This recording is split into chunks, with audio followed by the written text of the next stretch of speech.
Here's the story of a bunch of podcasts who were bringing Cubby content to the world.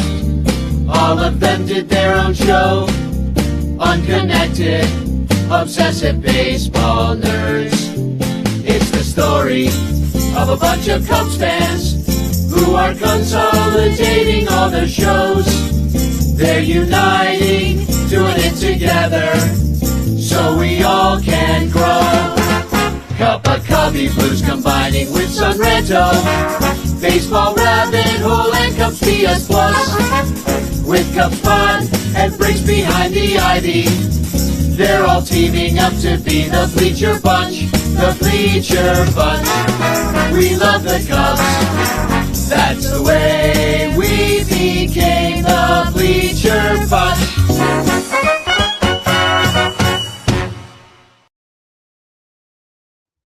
Welcome to the Bleacher Bunch. Hey, I'm back. Danny Rocket here, back from Mexico. I got my little fake maracas. I'm shaking them.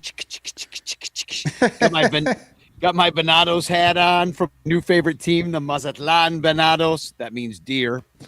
And I'm here with Michael Cotton. Not much of a bunch tonight, but we got. But I'm here with my couple. hot chocolate. Oh, that's very Christmassy. Hot chocolate. Yeah, I've got my. Check this out. I got my new Venados mug. Isn't that cool?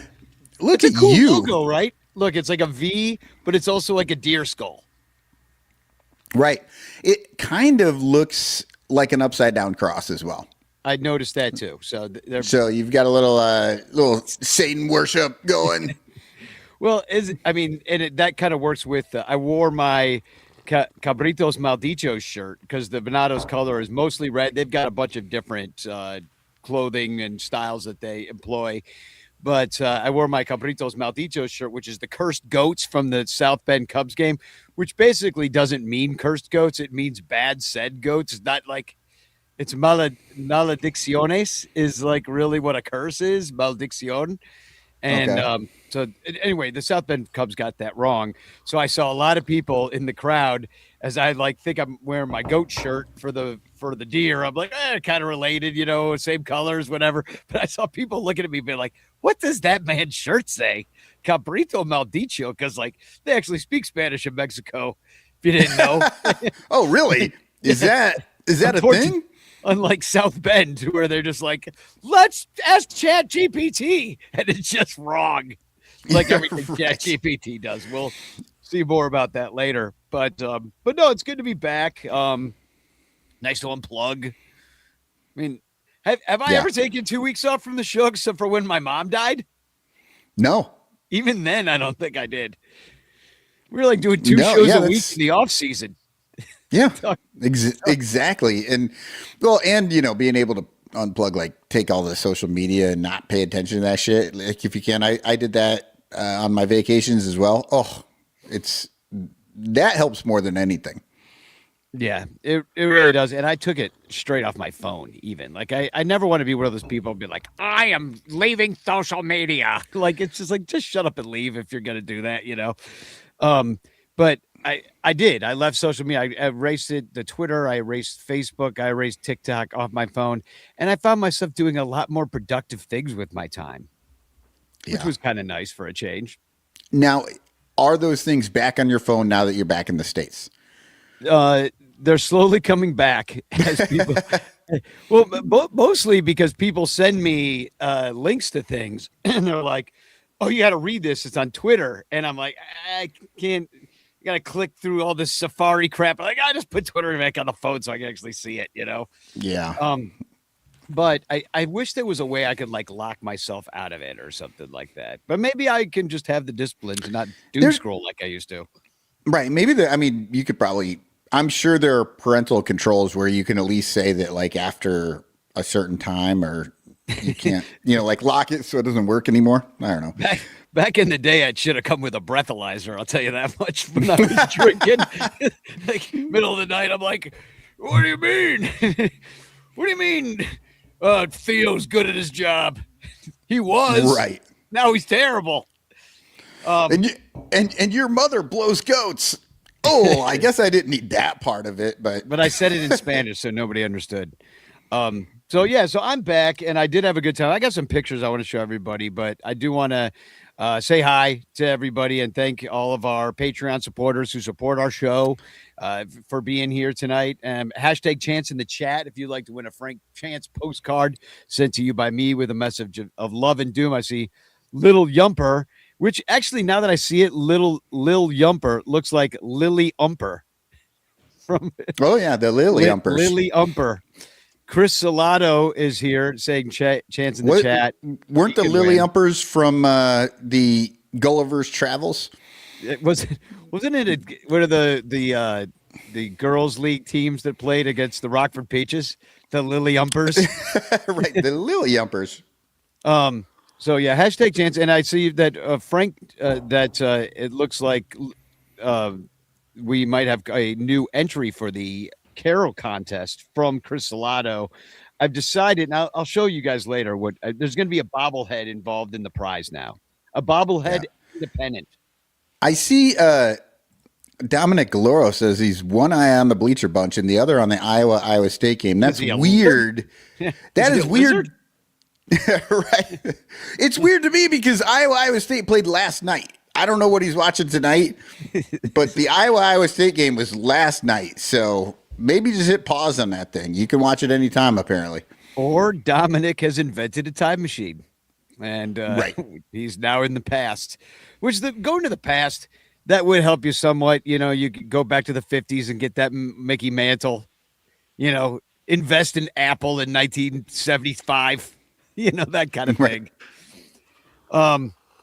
So let me do a little show and tell with my trip to Mexico, and let's do it. Show us what happened in Mazatlan. Yeah, well, I'll just show you the baseball stuff because I got a lot of pictures of everything else, which is me hanging out at the beach, but I don't want to make you guys jealous. But here's the stadium, it's the Venado Stadium. It's the Estadio Teodoro Mariscal, which, if you want to translate Teodoro Mariscal, it's Ted Marshall, basically. So, it's Ted Marshall Stadium. Okay. Yeah, I'm like, wait, what does that even mean? No, he founded the Pacific League, now the Mexican Pacific League, in 1945. So he's a big deal when it comes to Mexican baseball. That's who they named it after. And the first game I went with my family, and just want to show you there weren't like a lot of people there, but boy, did it feel like there was, because the music pumps between every pitch. Like basically the pitcher's winding up, he's looking in for the sign, music's pumping. He's still looking in, sets, still pumping. Finally, when the ball exactly leaves his hand, the music will stop until it hits the catcher's glove, at which point it comes right back in. That would drive me insane. I mean, I think you get with it after a while. You get with it after a while, but it's because you just find yourself in your chair bopping around. And I don't know. Maybe it's better if it's better music, maybe, but I don't know. I've been to some Oklahoma, like University of Oklahoma football games, and I hate it. It's just way too loud, too much all the time. I'm losing my mind through the whole game. So I don't know if I would like it. Well, I had a good time, and I like organ music, please. They had a little of that. It was taped though. Here's the outside. You see the rules: no guns, no smoking, no food, no drinks. So they have all that stuff for you inside. Well, not the smoking. They you have to bring your cigarettes yourself. Check out this mascot. They had 4 different mascots. They were screwing around with the fans, having a good time. And but I want to show you that you can see a shirt there. Look at this guy's name. Look at who he's mascotting for. Gas Pasa. Gas Pasa. Well, it's Gas Pasa, which is like gas step, basically. But it looks like Gas Passer, which is hilarious. Yeah. Well, and the fact that they make this, it's just a person, right? It's a mascot, but it is a person. It's not like an animal it's just like a stupid person, which I don't understand. Why do you make a mascot that just looks like a person? Look at this guy. It looks like Chef Boyardee. That's another mascot that was in the behind the scenes. At least this is not a person. He looks like a bottle of something with a lid on the top. Yeah, he looks like a bottle of the Pringles guy. Kind of, like, yeah. Mixed with Chef Boyardee. Yeah, liquid Chef Boyardee Pringles right there. Yeah, no, that's really it's basically if ChatGPT like made a logo out of all those other brands, they'd come up with that guy. All right, so here it is down the left field or down the right field line, and and I want to point out like the colors in the roof there. You see that pink in the background. The roof changes colors. There's all the mascots. Here, let me show you the colors of the roof. There's the colors of the roof being purple and pink. And now here's the colors of the roof being like red and purple. So it changes throughout the game. And here it is as blue and purple. So it's like kind of cool. It like gives you this like mood lighting feel the whole time. So, it's just kind of a neat vibe. Do you think they change the colors to like mellow out? It's like blue, like a light blue, nice when the opposing team is up to play.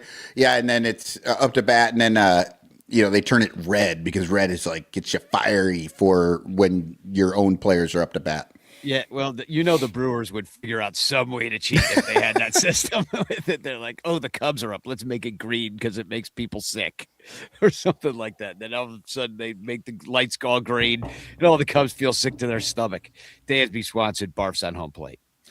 So then, let's see, some more pictures. There's the mascots. They got a little guy. You see the little deer on the left there? Yeah. I got another picture of that coming up. And that's a deer. Yeah, it's a venado is a deer. Right. Okay. But I'm saying it looks like a deer, but it kind of just looks like a guy with a deer head on, sort of. Well, it's a very small picture. I didn't really get a picture of it. I was looking through it today, but the bigger deer, on the right there, he actually has a 6-pack underneath the uniform. So like every now and again he would lift his shirt up and be like, yo, check me out. So that was pretty hilarious. People were cracking up like crazy. That's funny. Here's a mural for MS Banda, which is they're a sponsor of the team, a Banda band. So if you remember anything about like when we learned a bunch of stuff about the Negro Leagues and who sponsored those teams, that was musicians too. A lot of musicians had Negro League teams, and that's happening in the Mexican League to this day. So it would be like if like Taylor Swift sponsored the Cubs or something that had a big side in the outfield. And then we had to listen to Taylor Swift songs all game long. Or it would be like if like, like a player, like, I don't know, someone from the past, like Ben Zobrist, like if his wife was also a musical artist and decided that like her music should be played throughout the baseball game at least like 6 times. It would be like that. Oh my God. So I assume that they were playing the music though, the MS Banda. I assume, yeah, but I don't really know MS Banda songs. They were playing all sorts of songs. Some that I knew, certainly some songs in English, certainly a lot of songs that were from Mexico or other areas in Latin America. Here's my niece Kiara, and I just like this photo. There's like these 3 wheelchair seats under the VIP, and I don't know. It's just got a cool photo. Here's a statue of one of the venados that they have there, just in the background. Back that up. That looks like Sam. The old cowboy actor. I can't think of his name, but yeah, it looks like he's playing baseball. He's got a big white mustache on there. Well, little do you know that it's actually Frank Schwindel. That just frozen in time. Little did you know. It's not frozen in time. This is what he does for his job. He just stands there and lets people take pictures with him. Sam Elliott, Yumper says. Thank you. Yeah, he's got a little Sam Elliott going on there. So I moved around a little bit. You can see it's a nice stadium. Probably holds about like 12,000 maybe. Something like that, 12, 15. Probably really pack him in there. Then they have like, some of the history of the team. It was the 80-year anniversary of the Venados, and they've participated in the Series del Caribe, which I went to a bunch of years back, if you remember, with Jose Orlando down in Puerto Rico, when we talked all about that. And then There's the stadium again, and here's some artwork that's around. Is pause to look at it, but it's pretty cool stuff. They've got a wrestling ring, which they and if they had this set up at Wrigley, there'd be 3 people guarding it. All the kids would want to get in there and start fighting each other, and of course they would not let you do it because of insurance reasons, whatnot. Let me just put it this way: after the game, there were like 20 kids in here all smacking the crap out of each other, having the time of their lives doing wrestling. And I'm like, why does America suck at everything that's fun? Like in Mexico, they're like, let the kids fight. That's what they do. They're having a good time. And they had this cool looking band, this like statues of this band. Like it looks like a Dixieland band, but it's not. Yeah, statue of a Dixieland, yeah. Or I don't know, is this band. A Banda band, yeah. Banda bands are huge. Well, Mazatlan is like really the home of Banda. Like this should maybe either that or they had like another 8 of their members quit in this picture because there's only 4 of them. These are the only ones that showed up for that show. Yeah. Here's a little bit more of the history. They actually won they won something in beating, I guess they were the champion of the looks like Minera Invicta is what I'm seeing. Yeah, it looks like they won the whole thing in 2016. So I know another team that did that. Yeah. So they know what it's like to not really try for the next 10 years. Yeah, because they were pretty bad. I'll say that much. And everybody I talk to, they're like, they'll see my new Bonatos hat. They're like, "Oh, you're a fan of the team?" I'm like, "Yeah, I went 3 times and stuff." And everybody in the town's like, "Yeah, they stink." But I'll say this much, and I didn't get too much of the pictures of the gear. They've got great gear. And what I found out about it, because I went to try to find you a hat for the opposing team that I saw over the weekend, because they're called the Algodoneros. Which you were saying that. The Cottons. Yeah. Yeah. I think cotton growers or something. Yeah, I would totally dig that. But they don't sell it in that town. It's like if you couldn't find a Cardinals hat in Chicago or a Brewers hat in Chicago. Should really be the case. It really should be the case, but that's the way it is in Mazatlan. I went to multiple places where I got the mug, because I went to like this weird outlet mall where at the Bonatos shop at the stadium, they circled on a map where I should go to maybe find an Algodoneros hat. If anybody's going to have it, it'll be them. They did not have it. It's called Siglo Deportes. Did not have it. You got to go to Guasave where they play to find that, because it's completely different brands and they keep those other brands out of those other stores. So there must be a dozen different Venados stores all around Mazatlan, but you cannot find an Algodoneros hat, and they don't have a very good logo either. So I was like, I don't know. Yeah, I'm looking it up. Yeah, it's not great. It looks like a butt. The one with the cotton, like the piece of you would have loved it. You would have loved it even more, right? Yeah, I'm like, give him a butt hat. So all right, I got a few more pictures to show. I already showed that one. So it's kind of cool. Go around, see all the history. They have a bullpen cart. So that's awesome. 3 cheers for bullpen carts.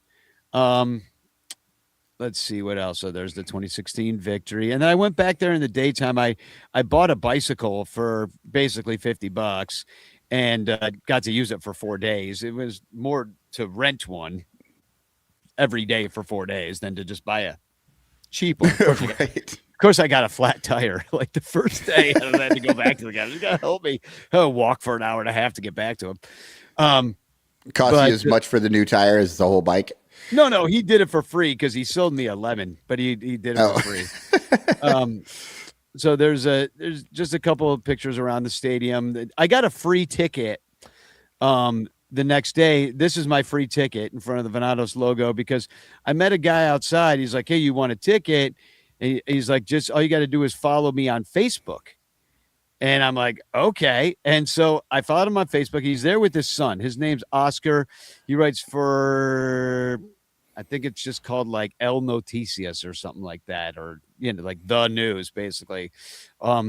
So he was there with his son, who kept talking to me. The son did. Yeah. and his name was Oscarito or Oscarino, because Oscar and Little Oscar basically are these two guys. And so I'm just sitting there talking to him, and he's like, my son is a musician. I'm like, oh, cool. That's Oh. pretty awesome. He's like, he plays clarinet. He's in a banda. He also plays drums. He's really good at drums. And, parents are always telling me like, oh, my kid's great, like, so now I'm hearing it in Spanish now. I'm like, oh, my kid's great. I'm like, oh, this guy. and then Oscarino was like, yo, follow me on Facebook too. I'm like, you're 10 though. Like, what do you have Facebook? So I do. Turns out the kid's a freaking genius. Like, all right, so I got to play a video. Really? Yeah, I got to play a video of the people that gave me a free ticket. Now, check out this little kid playing drums with these grown ass men. All right, you're going to love this.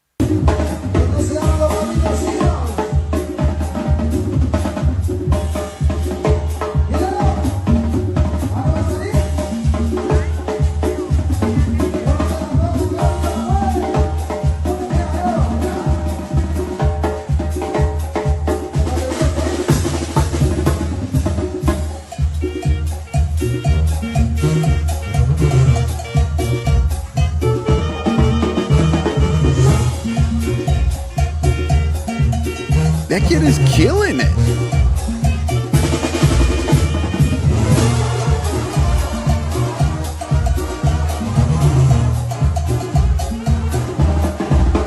Nah, he's absolutely incredible. And like, you don't understand, like, he's the only kid. And if you could see, he's standing up on top of like a platform so that he can reach the drums. Because the kid's right. So 4 foot something, not a big kid.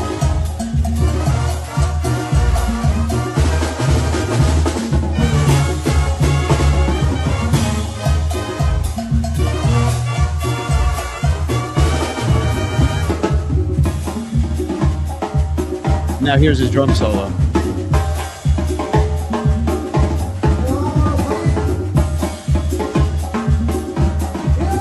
And like these grown-ass adults are just standing around waiting for this kid to be incredible.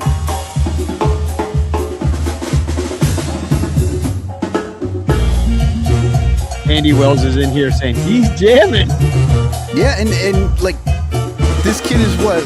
He looks like about 11 years old or something? Yeah. And he plays clarinet too. And he loves baseball. So like basically I told him, I said, we would love to have you on the podcast sometime. And he's just like, his eyes lit up. And I told the guy, also Oscar, his dad, I said, we'd love to have you on too. And he's like, we'd love to do a story about Chicago fans that came down and saw the Venado. And that would kind of play in Mazatlan about, these tourists that love baseball. I'm like, all right, let's do it. Yeah, that would be awesome. Reaching out across the border. We're not all assholes. Yeah. All right. Well, speak for yourself. Well, so other people. So I got there a are few other more people. I got a few more pictures I'll show. I'll just go through them real quick. I just thought this was really pretty. I went to 3 total baseball games. This is the Mexican national anthem, which is just as crappy as our national anthem in that, like, it sucks. Like, what does the national anthem have to do with anything as far as American music goes? Nothing. 0 things. And the same with the Mexican national anthem. It doesn't sound like Mexican music at all. Just like the American national anthem does not sound like American music in the least. Yeah. It should be John Philip Sousa, And all right, so here's a few more pictures. 80th anniversary. Look at this guy's name. It played for the Venados. Dick Hall. Nice. Hot dog down a hallway. There's the band again, in the daytime this time. And then check this out. I got to see a bunch of dudes. I mean, there's a lot of people that play for all these teams. This guy's playing for the Algodoneros and Juan Kirk. He is the brother of Charlie Kirk. No, just kidding. Alejandro Kirk. Captain Kirk. So Juan Kirk was there catching, just like his brother. And then check out who I saw. Oh, Esteban Quiroz. Yeah, former Cub great Esteban Quiroz. Yeah, love it. Algodoneros. So that's why you're an Algodoneros fan right there. Right there. I'll get his jersey. Exactly. Deep cut. A few more pictures. There's the MS Banda sign from above. Really cool. Oh, and here's why I felt so at home. Troughs. Troughs. And then there's Juan Kirk again. Oh, dude, they had cheerleaders. Oh, my God. They were so hot. I can't even tell you. The first night that I was there, they had like these Chippendale dudes with their and they were like sexy as hell. And all of a sudden, I see my mother-in-law and my sister and my wife all looking over. They're like, "Oh, look at this!" And it's these hot dudes, hot Latin dudes, all freaking dancing and like pelvic thrusting in the air because it was ladies' night on the Friday. And they have all the women that I was with all remarked that not only was it great that they got to see half-naked men dancing around and gyrating in their face, but that they had great gear from the Venados for the ladies. So that's way better than the Cubs have. Right. They really have thought about it whoever's did, we've seen a lot of bullshit from MLB and some of their styles. So what you're telling me is it wasn't just a men's shirt, but then they bedazzled it. And now it's a woman's shirt. Put a flower on its shoulder. Yeah.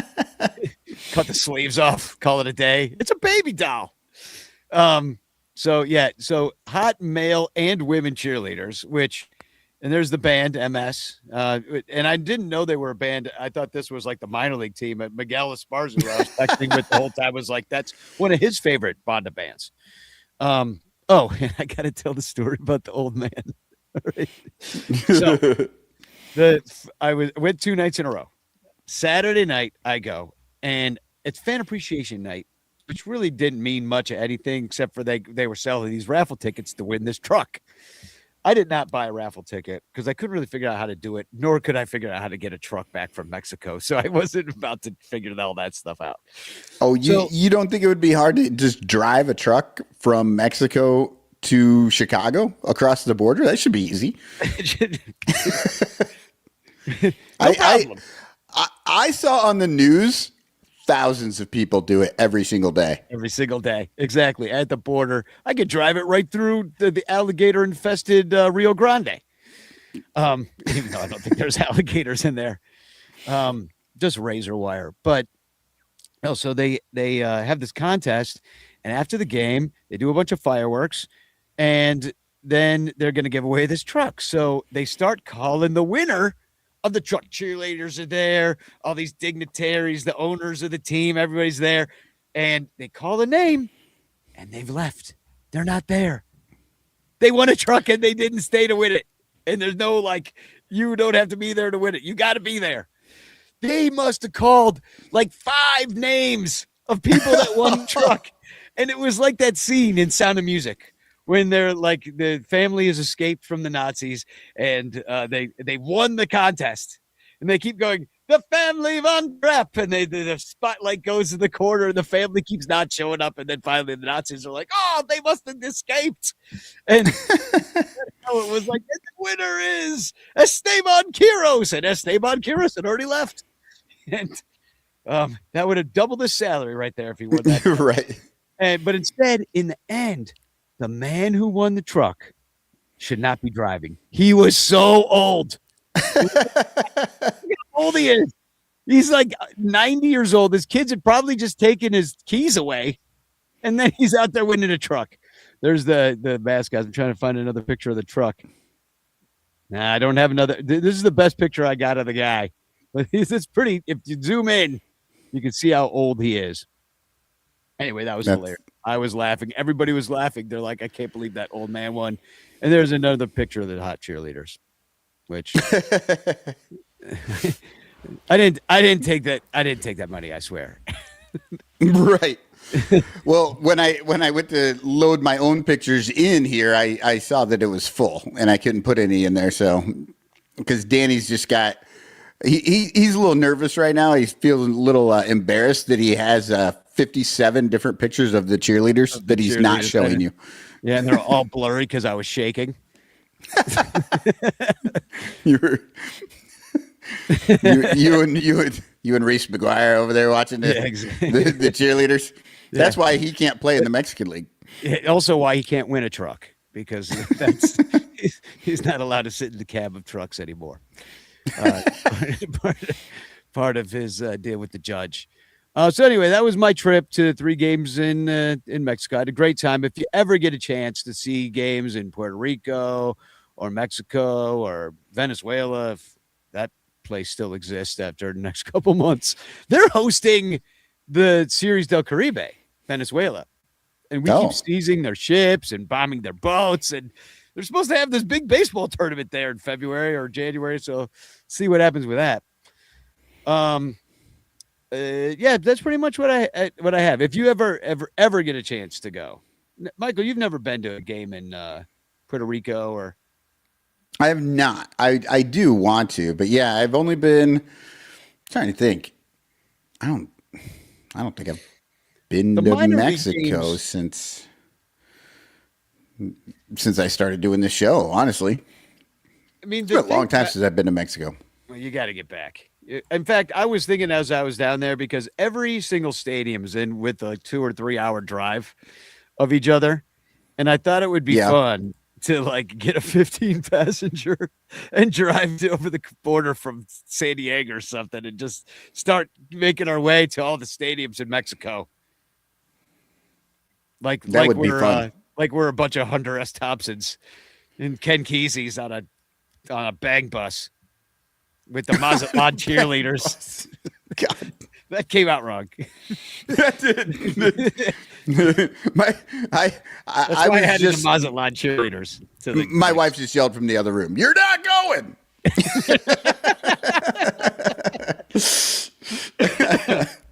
Well, it'll be more fun than watching the Cubs, I'll tell you that much, because I had more to report about Mexico than I have to report about what the Cubs did at the winter meetings. They didn't even get a Rule 5 guy. Yeah, their specialty. We've been talking about this on the Discord. If for all the Patreon people, they can go on the Discord, and yes, we talk Cubs, 365 days a year, and we're in there talking about all this stuff. And basically, the only time you heard the Cubs name, you heard it a lot, they didn't get a player. Every time a player would sign, Cubs were in on him, but he didn't want to do it. Well, and we're not surprised around these parts by any of this. They were rumored to go after pitching. They said they're going to be in the mix for all the pitching. So far, they've whiffed on all the big ones, but they did get a couple guys. I mean, this guy Colin Snyder. I mean, we could start with him. I call him the Tyler Zombro nerd special.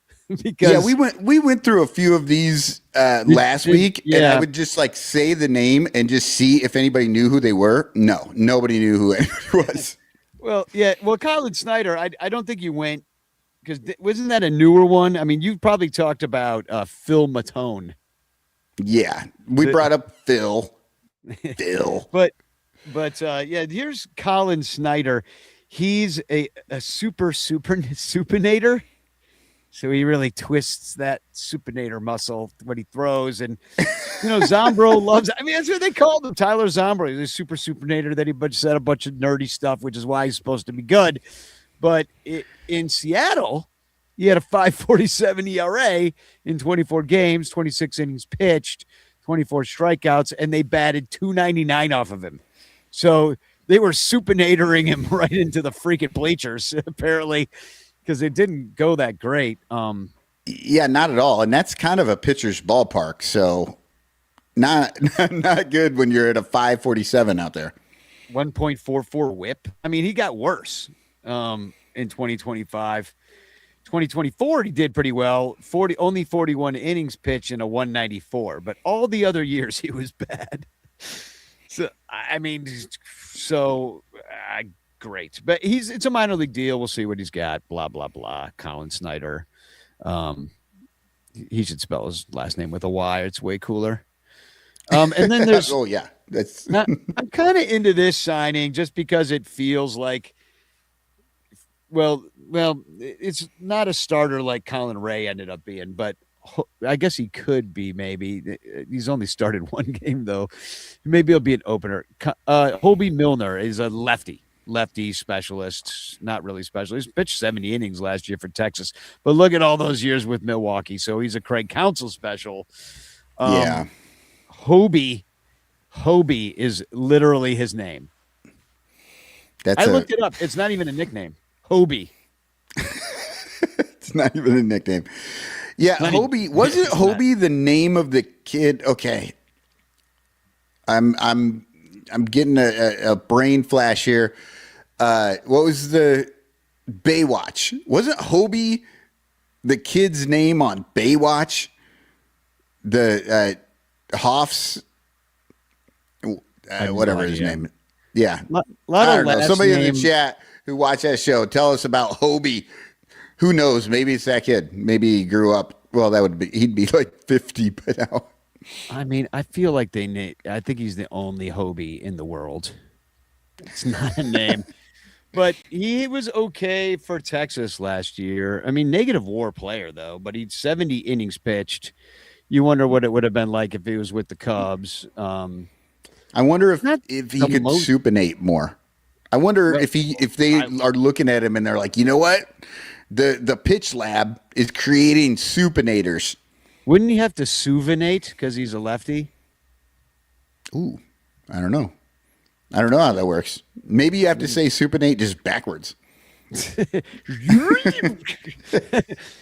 Well, he had a 3.84 ERA, but look at that last year with Milwaukee, a 182, 64 innings pitched. This guy's been a workhorse the last 4 years.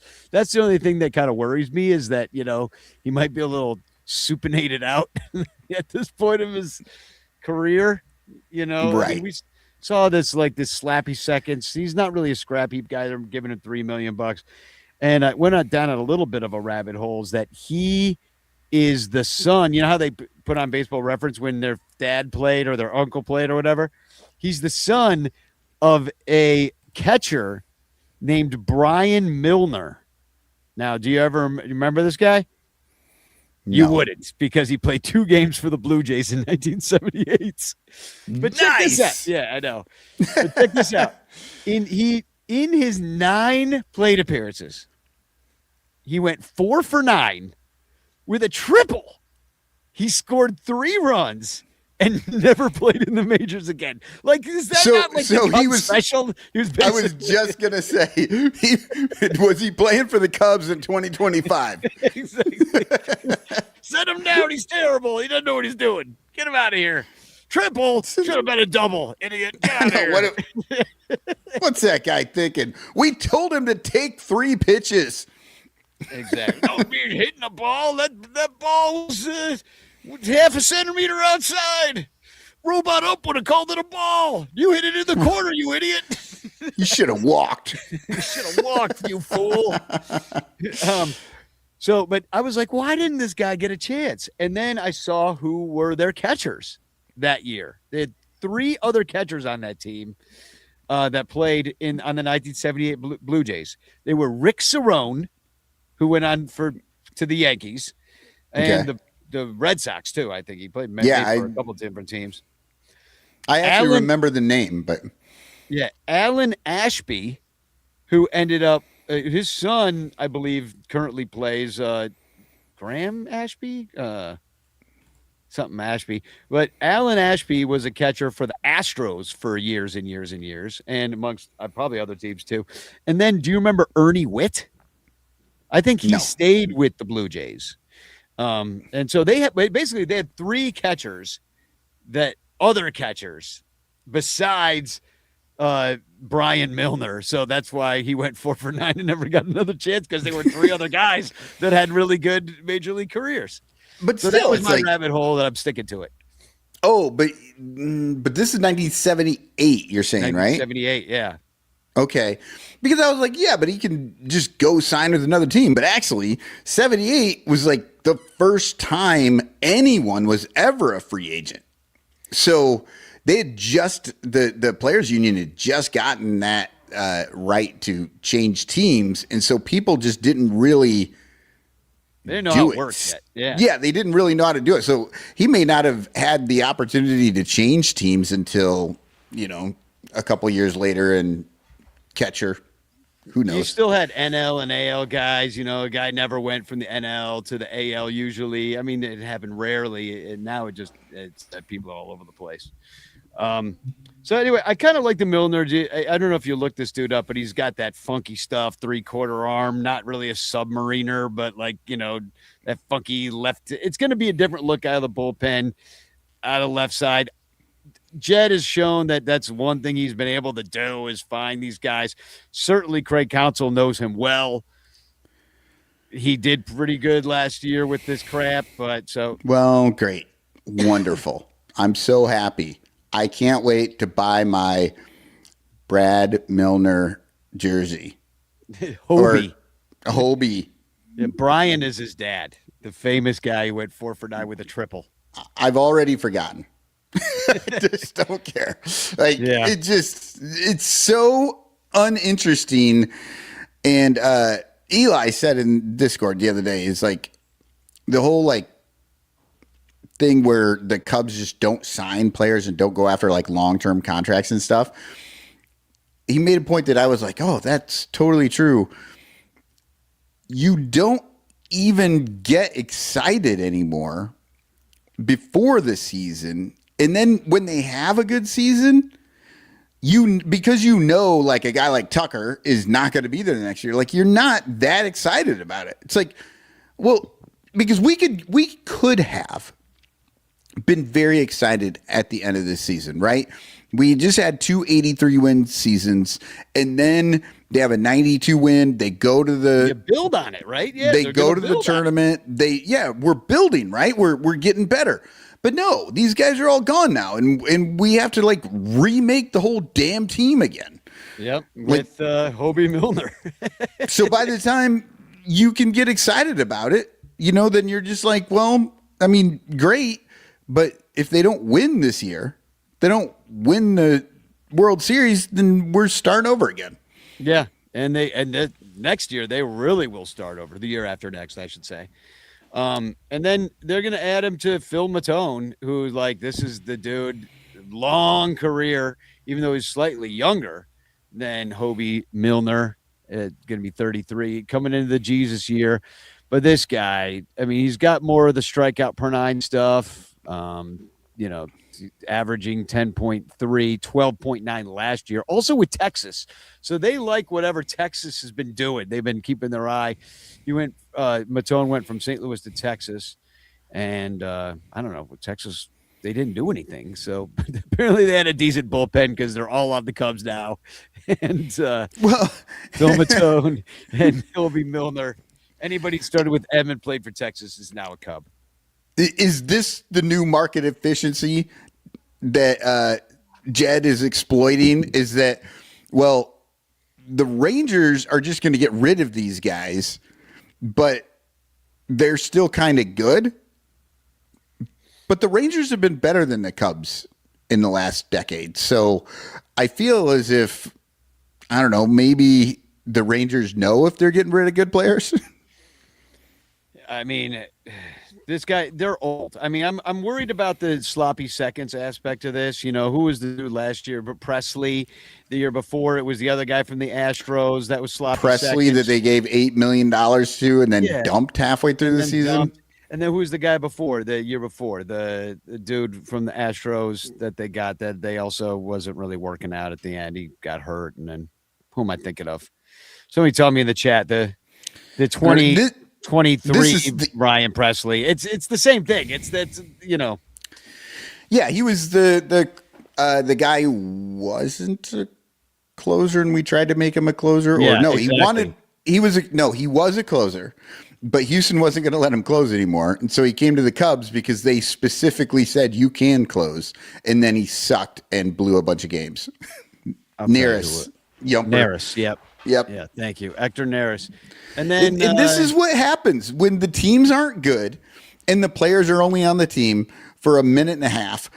We don't even remember. This is what we do all year long every year we watch the Cubs, and we're talking about players we don't even remember now because they're just literally they're not there very long, and the team's not good.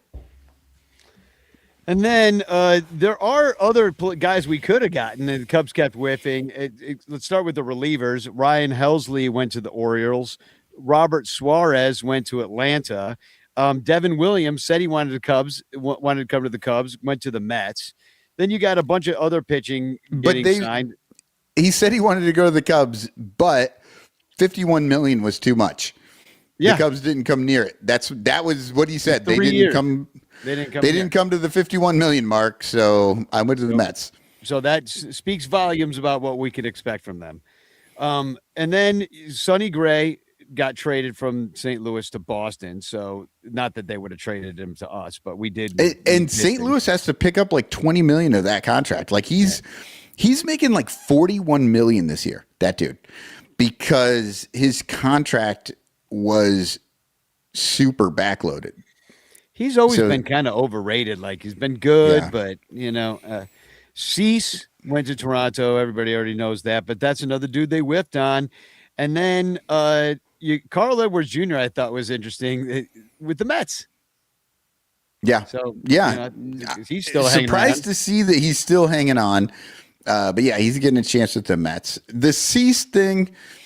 This is another one of those Kyle Schwarber things. Like people are talking about, like, oh, Schwarber could come back. Schwarber is never coming back.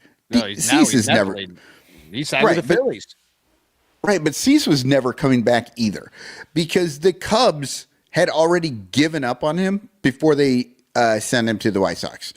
The Cubs had decided. They threw him in. Yeah, the Cubs had decided that Dylan Cease was not going to ever be a starter. He couldn't do it.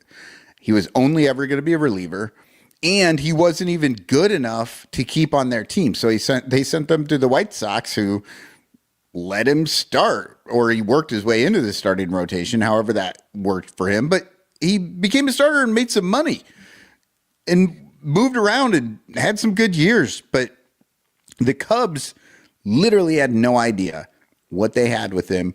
And then here's Jed. This is, the Jed special is trying to sign the guys that he let walk. And these players are just not going to come back. Unless you super overpay, unless you're going to give him $250 million instead of the $120 that he got or something, $210. And you know who else is not coming back? Michael Soroka, who signed with the Arizona Diamondbacks. Pete Alonso and Keegan Thompson, who signed with the Reds. Yeah. Another big one, Pete Alonso to the Orioles. So unlike the Cubs, they're trying $155 million for 5 years. And then Schwarber, 5 years, $150 million, slightly less than that. They're going to get their money's worth just because the dude hits dogs. I mean, he's going to continue to do that. And then Josh Naylor signed back with the Mariners. Those are really the big ones. The best news about Schwarber going to the Phillies is that he didn't end up with the Reds. That would have been bad. That would have been really, really bad for the rest of the division with, Kyle Schwarber getting 4 to 5 at bats every game in that ballpark. Yeah, I mean, it would have been great for Schwarbs. It would have been our just desserts, though. Like we would have deserved that. And I would have laughed at us, even though it would have been painful to watch. The fact that he's on the Phillies, we don't have to face him as much, but we still have to get past him. The Phillies were the only team that actually managed to, like, besides the Blue Jays, beat the Dodgers in the National League at all in the playoffs, like at all. They swept everybody else. So anyway. That's kind of the rundown of Mexico and what's going on. So why don't we take a break and then we'll come back and we have some fun things. We got some AI videos that were sent in by Wrigleyville Bum Joey that I want to highlight because they're hilarious. Yeah, we're done with all this bullshit Cubs non-winter meeting having asses. We're going to have some fucking fun when we come back. We're going to talk about some shitty Cubs gifts. We're going to talk about Cubs gifts for certain players. Danny, what are the 3 players you have Cubs gifts for? I've got gifts this week. Maybe we should probably do this next week too. It's hilarious. Oh no, next week's the big show. Next week's big show with the big music Christmas party. Yeah. We'll talk about that later too. So Miguel Amaya, I have a present for. Ian Happ and the Cubs manager Craig Counsell. I've got and for all those players. And I have gifts for Justin Steele, PCA, and Dansby Swanson. So people in the chat, you'll have a break here. We're about to take a break. We're going to do the silhouette. Put your guess in for the silhouette if you want. But also think about some other player. If you have a good gift, and you know what I'm talking about. We see a good mention in there. We'll put you on the show because I want to see what kind of gifts you're getting for these Cubs players. Yeah. All right, we'll be right back after this quick commercial break for our Patreon. Oh no, silhouettes first, right? Here, who's that Cubby? All right, so if you think you know who this Cubby is, Matt go Shaw. ahead and put it. Yeah. But yeah, put it in the chat. Think of your gifts for players, and we'll be right back. And hashtag change in the chat. The Bleacher Bunch brings you great shows like Sun Ranto, Cubs PS Plus, Bricks Behind the Ivy, Cup of Cubby Blue, and Baseball Rabbit Hole. But you could be getting so much more when you subscribe to our Patreon page for as little as $1 a month at patreon.com/BleacherBunch. Get access to our exclusive daily show Cubs Pod, where we recap every single game. Plus, be the first to hear Cubs music, get early access to events, and receive an invitation to join our Discord Cubs community, where fans just like you show up every day to rant and rave about our beloved boys in blue. Most importantly, 10% of your Patreon pledge will go directly to help the Lost Boys Youth Baseball program. So join us. There are perks at every level, like the Renter Calendar, absolutely free, and name recognition for you or your business. We are independent Cubs podcasters, and we need your support. Otherwise, we'll quit. Seriously, we'll all quit.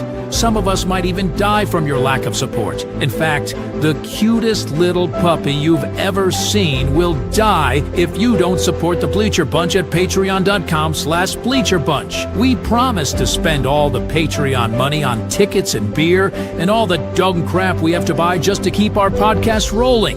So give us your money, and we'll waste it far better than you will. Patreon.com/BleacherBunch. Free trials are available, but don't do a free trial. Just join, okay? Okay. Patreon.com/BleacherBunch. In the clutch, in the clutch. Buy t-shirts from In the Clutch. Take it from the Bleacher Bunch. You'll love the shirts from In the Clutch. In the Clutch shirts are comfortable, stylish, and guaranteed to get you laid. Plus, they're proud sponsors of the Bleacher Bunch. Use promo code Bleacher Bunch for 10% off your purchase. Nice to feel and soft to touch. That's why you will get laid so much. Wearing a shirt from In the Clutch. And you can thank the Bleacher Bunch. In the Clutch, in the Clutch. Buy t-shirts from In the Clutch. Remember the code Bleacher Bunch. Save 10% at In the Clutch. In the Clutch. In the Clutch. In the Clutch shirts actually not really guaranteed to get you laid. Who's that Cubby? Matt Shaw. Oh, and Yumper got it in the chat.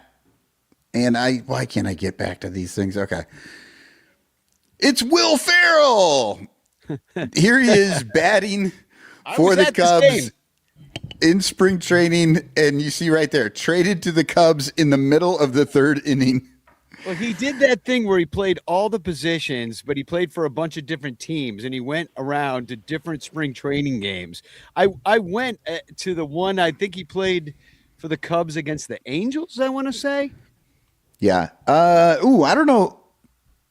Wait. Who did it say? Did it say who? No, traded to the Cubs Yeah, it doesn't show who they were playing in this game, but yeah. So Will Ferrell actually has a baseball reference page. And so which is why I decided I was like, I'm going to use this one. Yeah, he it says bats, right? When you're looking at the thing for Will Ferrell's page, it says bats, but bats is in quotation marks. Bats right, throws right, height 6'3", weight, it says 220-ish. Wasn't he supposed to be making a movie about some guy or a TV show about I forget. He was supposed to. Wasn't it like somebody did that one time? Like played every position in a game, and it was and he was doing a movie about that guy. I don't think he was doing a movie about it. I think he just decided that there was a guy that had done that in a game back in the day, and I can't think of who it is right now, but like he decided he wanted to do that, and so he jumped around in the thing. So that season, that was his 2015 spring training. He was signed by the Oakland A's as an undrafted amateur free agent in 2015, and he played for Oakland, Seattle, the Angels, the Cubs. Oh yeah, so he did play for the Angels and then the Cubs in the same game. He was traded mid-game. Arizona, Cincinnati, the White Sox, the Giants, the Dodgers, and the San Diego Padres. So he's what you call a journeyman. He made his way around spring training, played for a lot of teams, but you'll be interested to know the only team that he played multiple positions for was the Cubs. He played third base, he pinch hit, and first base. So he played third base and first base. He actually got a little bit of run. Everyone else he played one position for. And the only other time he got to bat was when he played DH for the White Sox. He did not hit. He struck out twice. He had 2 at-bats. He struck out twice. The other thing, I wonder if he tried to do it in between innings, but I wonder if he tried to do his Harry Carey impression too at some point to round it all out. His hologram Harry. Yeah. Oh, I'm sure. Don't you remember Will Ferrell was? That's what Ryan Dempster does. He does an impersonation of Will Ferrell doing Harry Carey. And I forgot. Dodgers. He actually played. He pitched. Yeah, for the Dodgers, he pitched. So he does have pitching stats. It says 0.1 innings pitched, and the rest is 0. So he actually got an out. He didn't get a strikeout. I'll have to look up and see what happened. I think that the dude probably laid down for Will. I would guess. I'm assuming. I mean, remember 2015? Things were fun then. Oh, shit was fun. Oh, People, God. the actual Cubs team was fun, and then there were people like Will Ferrell out there, also known as Rojo Johnson. That's his nickname, is Rojo Johnson. But yeah, he was out there playing every position during spring training, having fun. Remember when he was doing third base coach with the signs too? He had he was giving signs. They don't even do that anymore because there's no time for it. But he had placards like that he had written. Yeah, it says "Don't steal." Don't steal. So shit was fun back in the day, man. And now everything's fake, and it's all AI, and everything's crazy now. Everything just doesn't make sense. But I wanted to showcase some hilarious videos that were made by our dude who knows about this stuff. Like sometimes it takes a guy in his 50s with spare time and with some time on his hands and teenage kids. To be able to figure out how AI video works. But Joe was telling me that his wife was like comes in from the other room as like Joe sits making these videos cackling to himself about the hilarious shit he's doing. She's like, "What is wrong with you? You're acting crazy." It's like, I was like mad scientist thing on making AI videos. Now, we are in the wild west of this stuff. right now because I don't know how long it's going to be until the Cubs and Ricketts are like, this is being misused. We got to anything with our copyright you're not allowed to use for this crazy shit. So we're in the Wild West. We will always own at least these videos. So here, check this out. This is one that Joe made. That'll be 40 even. Worth it. Wrigley. It's pricey, but magical. Ho, ho! Big gifts for the North Side. Easy, Santa. You're close to the luxury tax. Nonsense. I've got a franchise star right here. Tax says $285 million. Red line's maxed out, boss. Well then. Oh boy! Dasher? Dancer? We'll help you look, big guy. Where could they... Oh, for jingle's sake. Ho, ho, ho, fi- Starting pitching, more home runs, fewer rain delays, and cheaper nachos. I'll see what I can do. All we want for Christmas is... Let's see who's on the list this year. Nice. Cubs fans. Mm-hmm. Naughty. Anyone who puts ketchup on a Wrigley dog. Mm-hmm. Some sins are unforgivable. I'm okay. Ho, ho, ho. Merry Cubsmas. I mean, that last scene when Santa destroys an elf by taking the Wrigley clock and bonking him on the head with it, and he goes flying over the bleacher wall. I mean, how long are we going to get to do? Oh my god! Well, none of it makes any sense. That you can only make certain up to 8 seconds of video, 10 seconds of video at a time. So he kind of takes multiple videos and strings those together, and it's chaos. It's total chaos. But there's Cubs logo. Wrigley Field is in there. How long are you gonna get to do this stuff? That's hilarious. That is so funny. I love the $40 for the hot chocolate. Worth it. And accurate. But speaking of the Cubs needing money, I want to play one more of these videos. And this one is a parody of the Cars for Kids commercial, which is, Cubs for Kids. And this is the other thing. How are they using all these kids? This seems wrong, too. Anyway, check it out. 2, 3, 4. 1-800-Cubs for Kids. 1-800-Cubs for Kids. 1-800-Cubs for Kids. Donate to us. 1-800-Cubs for Kids. 1-800-Cubs for Kids. Donate to us today. Guys, we're the ones who need donations. How is everything this expensive? 1, 2, 3. 1-800-Cubs for Kids. 1-800-Cubs for Kids. Donate It is to us creepy. today. Hey, Cubs fans. Donate money to Cubs for Kids so our parents don't have to sell a kidney just to bring us to a game and hook us up with hot dogs, nachos, peanuts, ice cream, and all the Cubs swag. 1-800-Cubs for Kids. 1-800-Cubs for Kids. Donate to us today. Hi, we're in the bleachers living the dream. Except dreams are expensive. So donate to Cubs for Kids. 2, 3. 1-800-Cubs for Kids. 1-800-Cubs That very much does look like Clark, Donate too. to us today.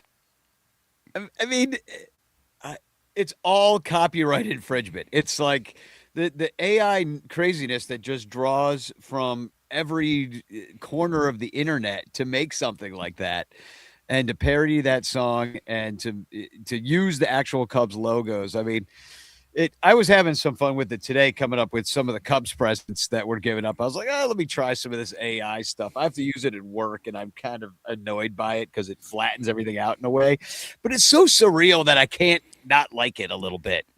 And it's just, and to misuse it like Joe's doing it currently is just wonderful. Yeah. Screw Lake Michigan. Drain the thing. Let's make videos. Let's cool those servers. Let's go. Nobody needs water. Nobody needs Water. Okay. So, shall we give away some presents? Let's do your bad presents first. You got a few. I didn't have time to come up with some of these shitty presents you could get the Cub fan in your life, but you found a few things that are hilarious. I saw. I did. I am going to have to jump out and come right back in because I cannot I can't move my stuff around. I can't get the pictures that I'm looking for. You're frozen. I mean, here's the thing. StreamYard, we were talking about this right before we went on. It comes up with all this great new bells and whistles that we have to learn how to use all the time. But then stupid shit like this will happen. You just like get frozen randomly. So Michael's gone for a second, so I will keep going by myself. Oh my God, what do I do? I know what I'll do. I will show you my first Cubs present that I'm going to be giving away to. Oh, you're back so fast. I guess I won't do that. Yeah, no, I didn't think it was going to take me long. Now I can look at it. So, all right. So I've got some bad gifts. I found some bad gifts, some bad Cubs gifts out there. And the first one I'm going to give us here, David Ross. There are some David Ross hats left over from when he was with the Cubs, and I found them out there. Right there, baby. Double fingers.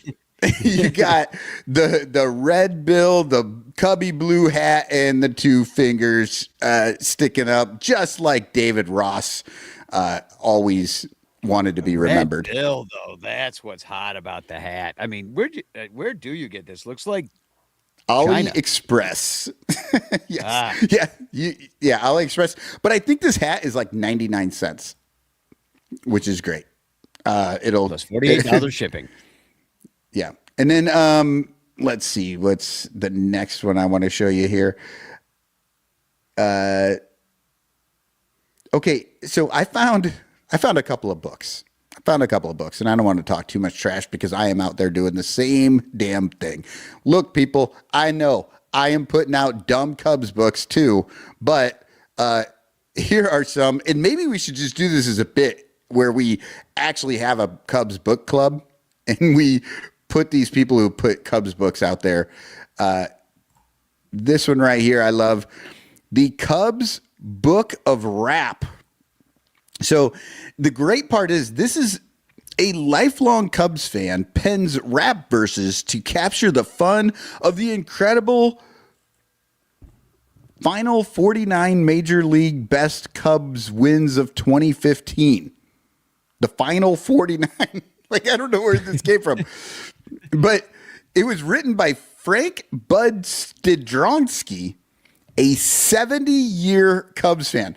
So the person who wrote this has to be at least 70 if he came out of the womb in a Cubs hat.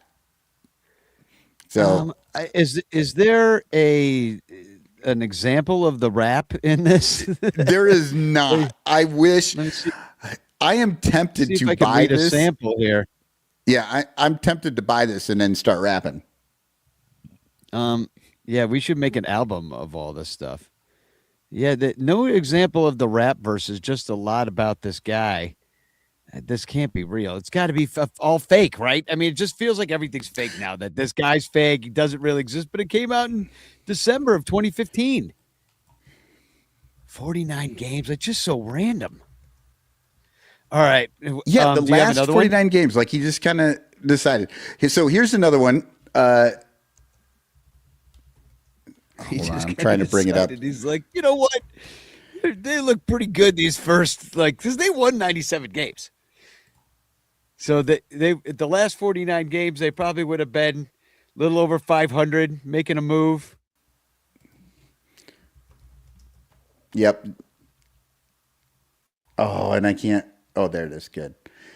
Because I need to read you this. Okay, so this next one, this is a nice book here. Chicago Cubs Sweetest 16, a baseball fantasy by Steve Corman. So Steve, this was I don't know about you. Steve's on Epstein's Island, it sounds like it to me. This was published November 1st, 2015. Here's what this book is about. Dream ahead in this fantasy baseball story as the Cubs and Sox meet for the first time in a World Series since 1906. View the games through the eyes of three fans, a young couple expecting their first child, each rooting for a different team, and a middle-aged man whose great-great-great-grandfather was a sports writer covering the 1906 matchup for the Chicago newspaper. And Learn about the earlier series and some of the home team players as the three meet before each game to talk about that time in the city's baseball history. Find out more about past seasons and events leading up to this dream happening for both teams and their fans. So this is like a full-on fantasy book that this dude wrote in 2015 about the Cubs and the White Sox in the World Series. And here's the thing. They gave me all this information about they don't tell me. I don't know who wins. I'm going to have to get the book. I'm going to have to buy the book if I want to find out who wins the 2016 World Series. So that was great. I did find one, by the way. You found a rap? I did find one real quick. No, I found a great gift that you can give somebody. It's a book, but this one's an audio book. And it's also about the Cubs. Here you can see Cubs and Campfires. Sweet and stocky. It's called. You got two fans there. I love it. Sweet and Stocky Book 1. This is a series, folks. Book 1 is a series. Like you can see that one Cub fan there looks like Jake Arrieta. The other one that looks like Kyle Schwarber back in the day. So you're going camping. Absolutely. Totally. Together. Sure, their wives are just off screen there. No, this one. a Cubs story from Boys Town. Just beautiful. This one is wonderful. This is okay. You have to understand this next thing I am about to show you. This is available. You can buy this physical sign. What the hell? This is a Wrigley Field baseball club sign that was clearly made by AI, and then they actually made the sign. So especially for the listeners, it says we're pig blind Wrigley Field Lub Homia Chicano Do 987 Esi Duab. This has got to be the new Rancher of the Year prize. This is so good. Somebody literally made did some sort of like stupid AI thing for a Wrigley baseball sign and then had it made. I don't think it breaks any copyright rules. That's for sure. It absolutely in English, does anyway. not. It might break them in some other languages that we don't know, but yeah, like Hungarian or something. Yeah, I love that one. But okay, now the final one. This is the last one, and I'm trying to end my horrendous gifts. We started with David Ross's hat that he's putting out there, and Justin Turner. Justin Turner is also trying to cash in on his time with the Cubs by offering this Christmas sweater right there. This is, dude, why does it look like there's like ants crawling on his scrot? This is a Christmas sweater that also has a giant nut sack coming down off of the neck of the Christmas sweater. For everybody who's listening, it has there are Christmas decorations and stars, and there's deer, and then a big hairy nut sack, and right below that is a scrotum. Yeah. Yeah. You love, is this not, look, AI, that's the easy way to do the Photoshopping. That's a good Photoshop job, isn't it? I did that shit. You did that. Yeah. I did that shit in like 20 minutes before the show. That took you 20 minutes? Yeah. Now who's I didn't say I was fast at it. Oh man, I felt really good about that scrotum. Well, it looks good. I mean, it looks like what it is. That's for sure. So we thought we'd get some presents for some of the Cubs though too. So my list starts with Miguel Amaya because he starts with A, and I thought this year I would hook up Miguel Amaya with lifetime supply of bubble wrap just to keep him nice and safe throughout the 2026 season. There he is wearing it proudly, all that bubble wrap I just bought him. Then he looked good. Oh, he looks great. Now this is what you use AI for. Bubble wrap in your catcher. Bubble wrap in your catcher. I'm just really glad that it didn't bubble wrap his face. I was very concerned when I first saw this. I thought maybe he would not be able to breathe. Well, then there would just be another IL stint for him, wouldn't it? Yep. Okay. Where is my first one? Which one do I want to start with here? I got to find him. Oh, I'm starting with Justin Steele. Obviously, Justin Steele, he's working hard to get back. So this Christmas, I want to give him some inspiration. That's right. The DVD of Rookie of the Year, old Rowan Gardner broke his arm, and then he could all of a sudden throw very fast. But also, here's the big story.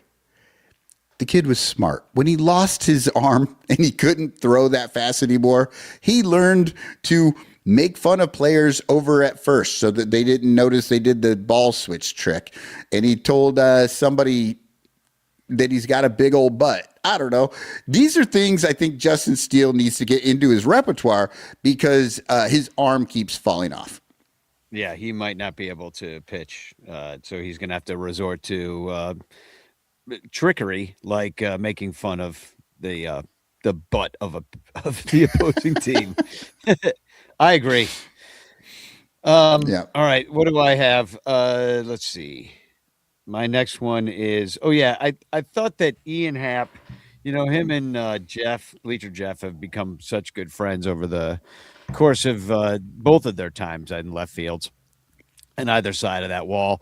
And I thought I'd get Ian Happ a sweatshirt with Bleacher Jeff's face on it. Isn't that nice?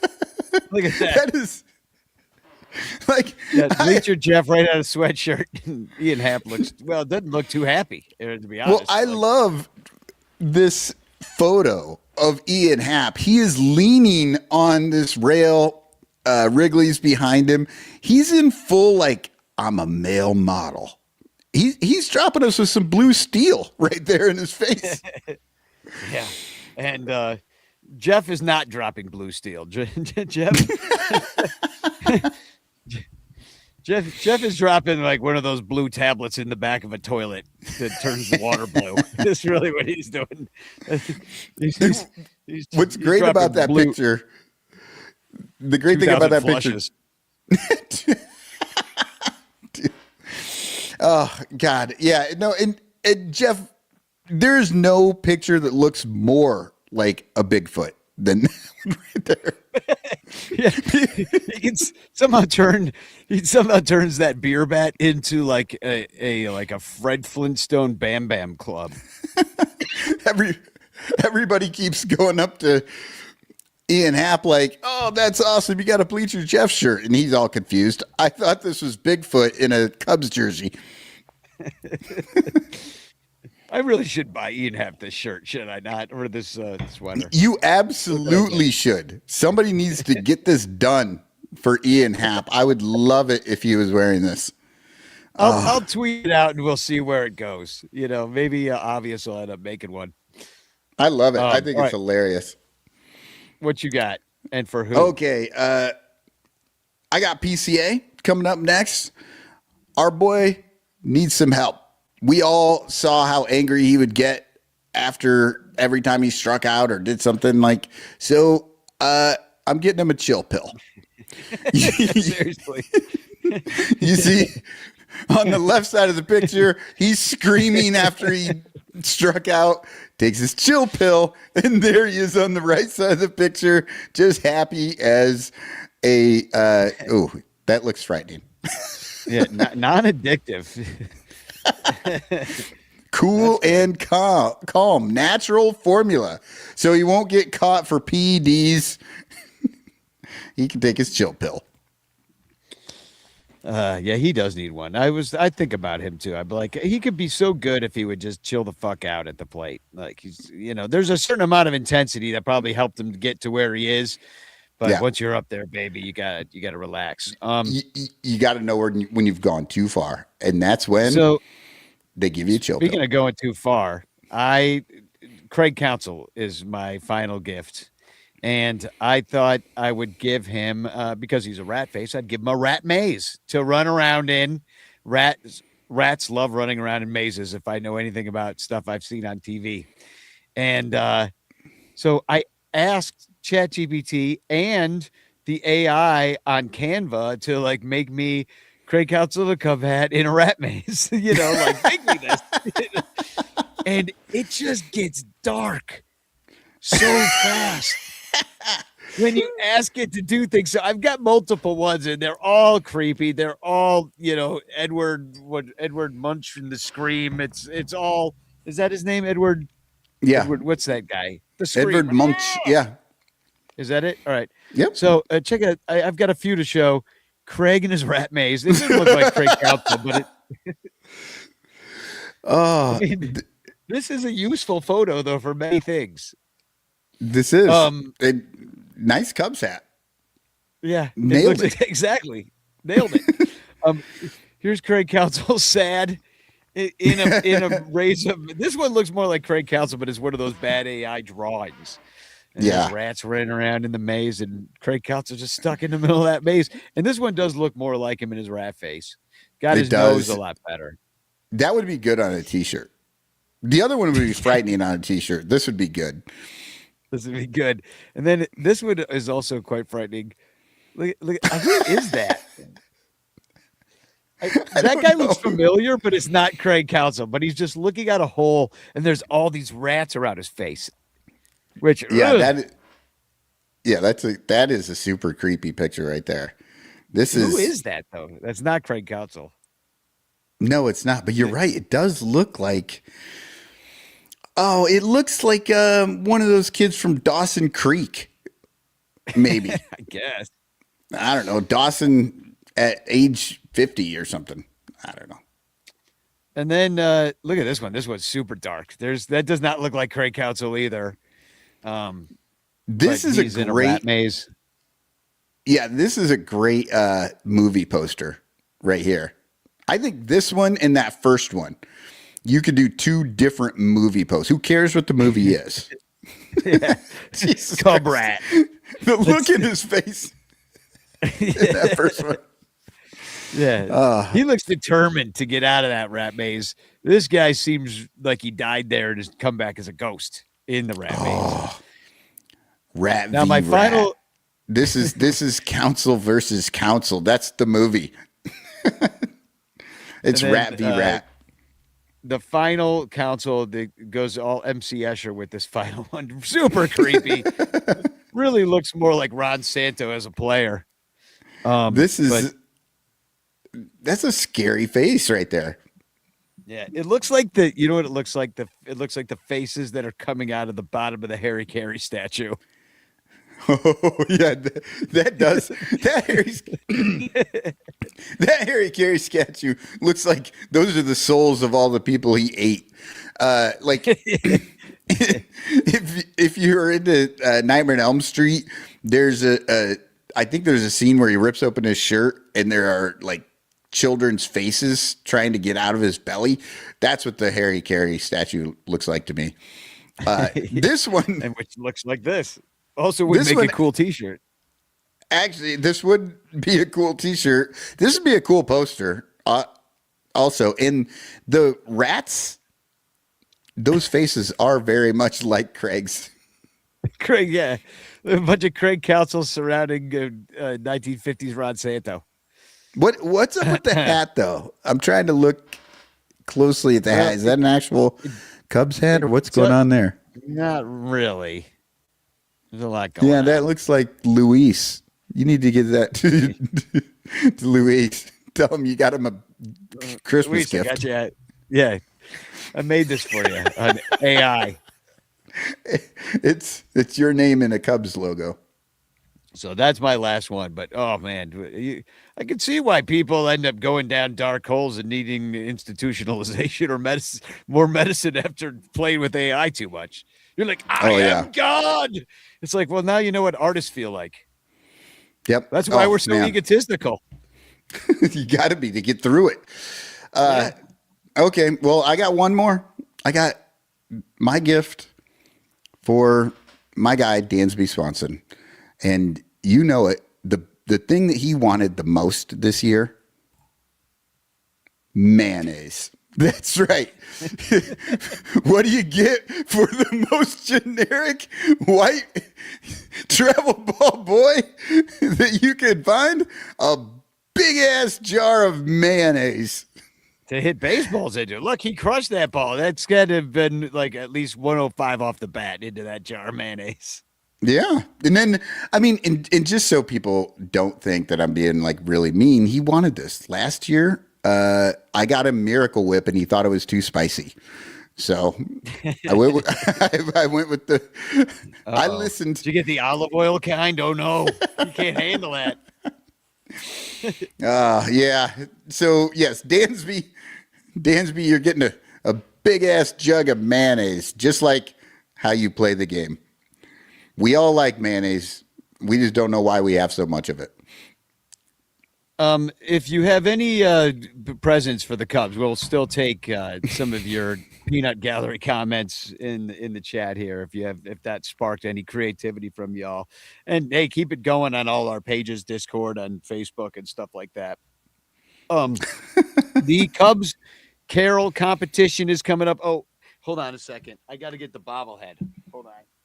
Oh yeah, there's a new gift, but you know what? Let's see where.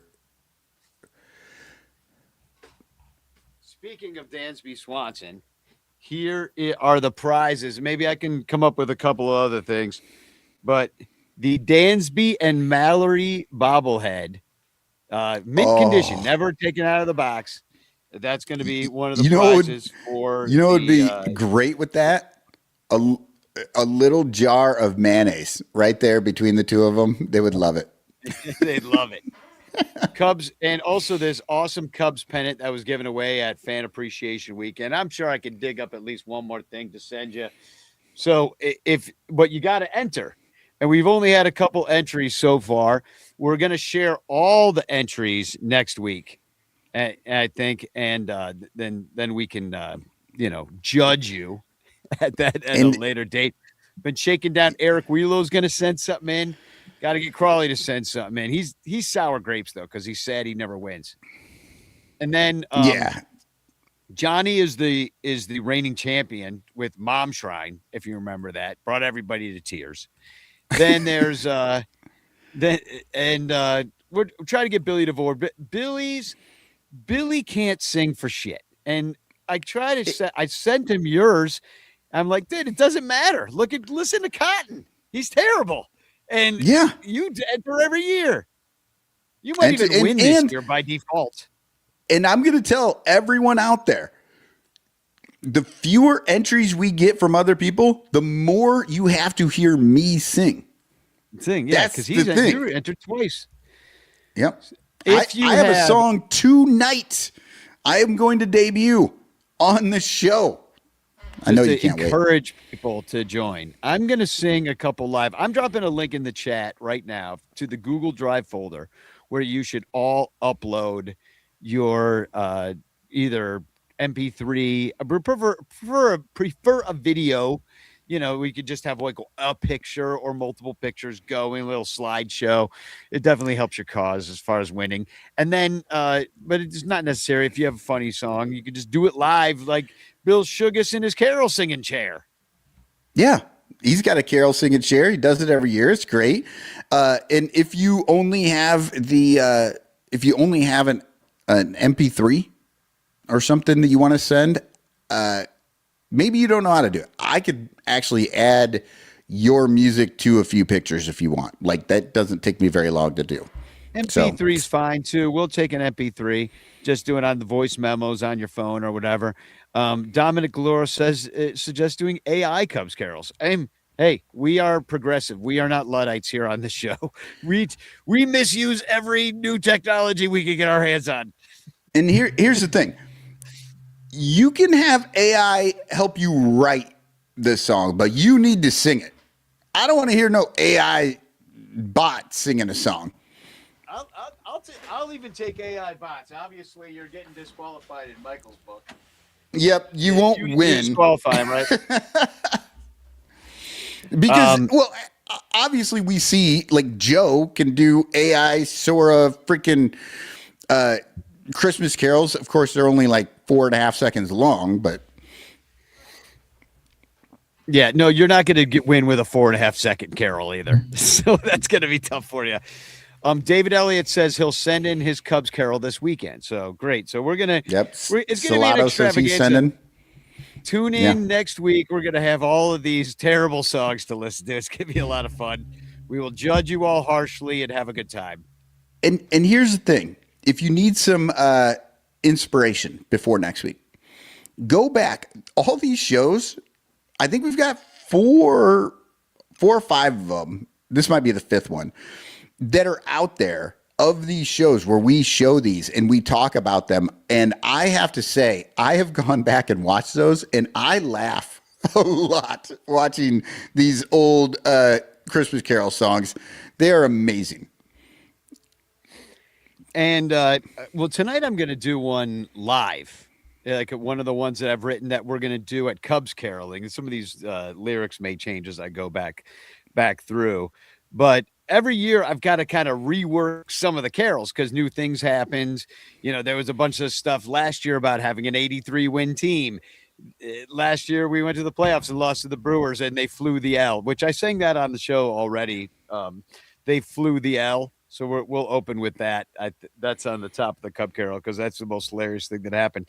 But I thought something, even though that the Pope, being from Chicago, even though he's a Sox fan, like I'm like, we got to give the Pope a Cubs Carol this year. You know, so, but we can talk about the White Sox. So I got this to Let It Snow, Pope Leo. Okay, the Pope is a South Sider whose White Sox hat's a miter, a Catholic from Chicago, Pope Leo, Pope Leo, Pope Leo. He listens to all your prayers and he is a giant Bears fan. Imports Malort to Rome. Pope Leo, Pope Leo, Pope Leo. They say he's infallible, but I don't think that it's true. He likes the Sox, Bears, and Bulls, but he doesn't bleed Cubby blue. He's got a straight line to Jesus, loves tavern style and deep dish. Best Chicagoan since Capone. Pope Leo, Pope Leo, Pope Leo. Oh, so we'll be doing that one. That was I thought that was fun. That was a good one. I wrote one. Except for being a Cubs fan, nor for not being a Cubs fan. Yeah. So I wrote the short one right before the. No, I wrote. I'm just seeing it live right here. We're trying it out. I thought you were gonna play. Oh, this is the new one. All right. The new. I wrote it right before the show today. Yeah, we'll close the whole show with your favorite things video. How about that? Okay. All right. Go out with a bang. Like Hiroshima. Let everybody know that they can just shut it off before they have to deal with that. Kind of like the firebombing of Tokyo. All right.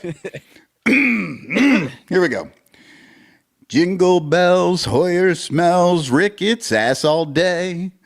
Oh, what trades has he made? Free agents walk away. Hey, jingle bells, Hoyer sells mediocrity. Cubs spend enough to act all tough when we call them cheap. Hey. There we go. See?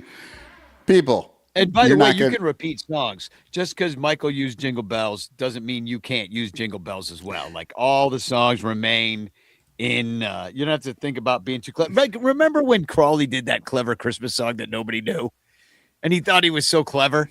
What was that one? I don't remember. Some Christmas rock song. Exactly. It was some Christmas rock song. He set it up. He had all this production value. That's not what it's about. Yeah. I will say, if you're doing it every single year, it is fun to kind of find some of the weirder ones out there, you know. But remember John Pincus's when he was like doing he did Carol of the Suite? Bells. Yeah. All of his creep me out. Yeah. Every single one of them. It's like an ASMR video from hell. All of them. Yeah. All right. I got one more to sing live. And this one's about when Bleacher Josh fell in the basket at Wrigley Field. So this it fell in the basket to the tune of Up on the Housetop. So it goes, fell in the basket, Bleacher Josh. He got too overzealous. Lucky the basket broke his fall. Jumped out and threw a dummy ball. Oh, gee, butt made a C.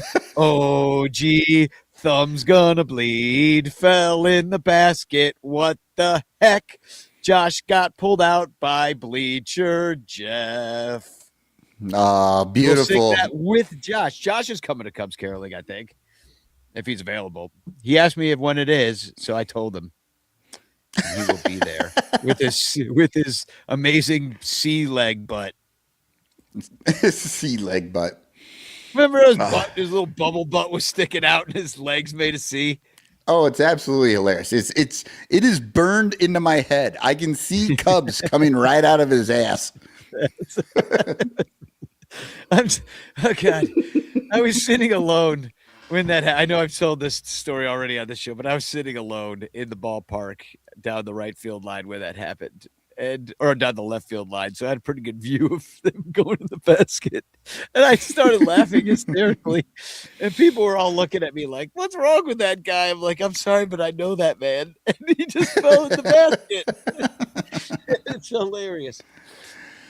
So anyway, we'd love for you all to come to Cubs Caroling. There's a Facebook event you can try to join.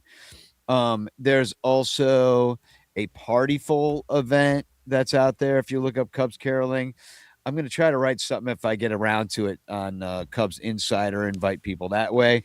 Invite your friends. You know, it's a lot of fun if you've never been.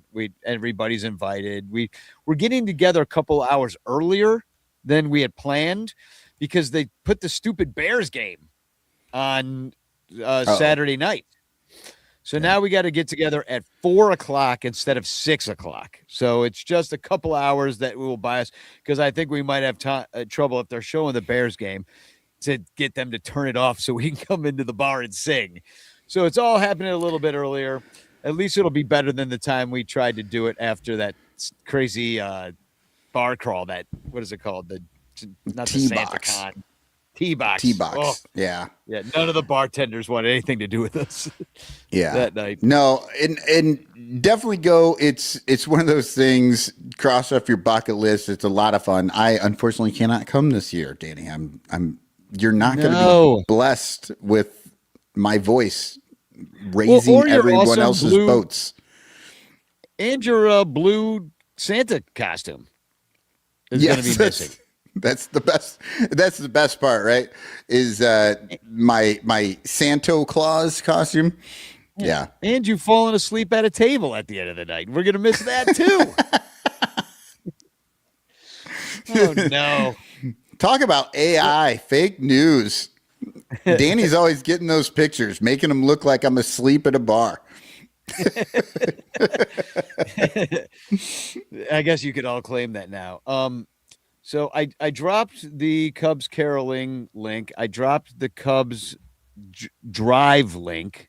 So I don't know if these just live in these sessions. I'm not sure if they do, but I'm dropping that again. The other link I want to drop is we're going to do Secret Ranter again. I saw that people were interested in doing it. We're getting going. Do we have time? No, but it doesn't matter. You know what I mean? Like I put it that first of all, like if you pick me, we're gonna pick the names on Sunday or Monday, I think. If you don't get it in time, it's fine. It'll come in January. But the other thing is like what I would like personally is if everybody took the $30 gift limit that you need to stay under and donated it to the Lost Boys. That's what I want for mine. So that you have time to do. Or if you have another charity like that you is special to your heart this year, whether you lost somebody to a disease, you'd like to give money to it, whether, give it to a local pet saving organization or whatever you want, just do it all online. And I would say, let's try to, put on your wish list, maybe some charities this year, because I love that idea. I love that idea. And you're right. We totally all have time for that. Like put a charity on there. Everybody has time to spend 5 minutes, donate, put the person's name, who told you to do it, whatever. And that's a great idea, Danny. I like that a lot. Yeah. So, cause we all got enough stuff. I mean, especially this year when a lot of the 1099 non-for-profits are hurting because they lost lots of government funding over this last year. So now more than ever. And Dominic Galoro, our resident mailman, last minute shopping is a postal worker's dream. It might get there. I think he means nightmare. Yeah. Or it's his dream because it's just so much fun to just, that's not going to make it. They just have fun enjoying that. You're not getting that.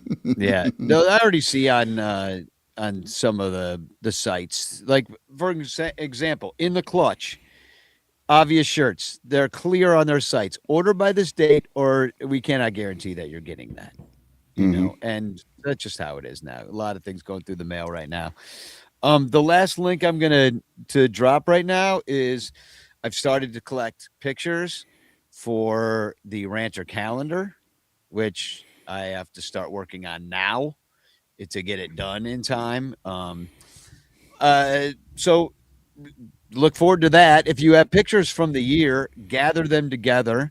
And what I've been trying to do is use everybody's pictures as much as I can as the pictures for the calendar. I barely brought my camera to Wrigley this year to take like real pictures, of stuff. But there's so many great pictures of all of us together, and that we don't need pictures of the Cubs in it. We just pictures of Cubs fans and like cool shit around Wrigley is, I think, going to fill this one out, which I'm excited about. I want to do it a different way.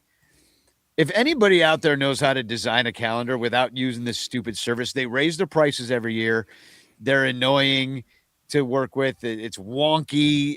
They haven't changed the interface in forever. I would love if anybody is like, hey, I'll work on this with you, and is into graphic design, and was like, I can give you a bunch of pictures and we work together on it. Like, I'm totally in to bringing someone else on board because I'm kind of fresh out of ideas with this calendar that I've been making for a long time now. When was the first one? Like 2018? Has it been that long? So. I've made seven or eight of these.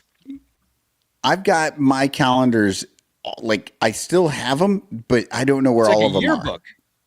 Yeah. Yeah, I have them all it really together. is. It's really fun. They're like yearbooks now. Yeah, so it's like the Ranter yearbook in a way.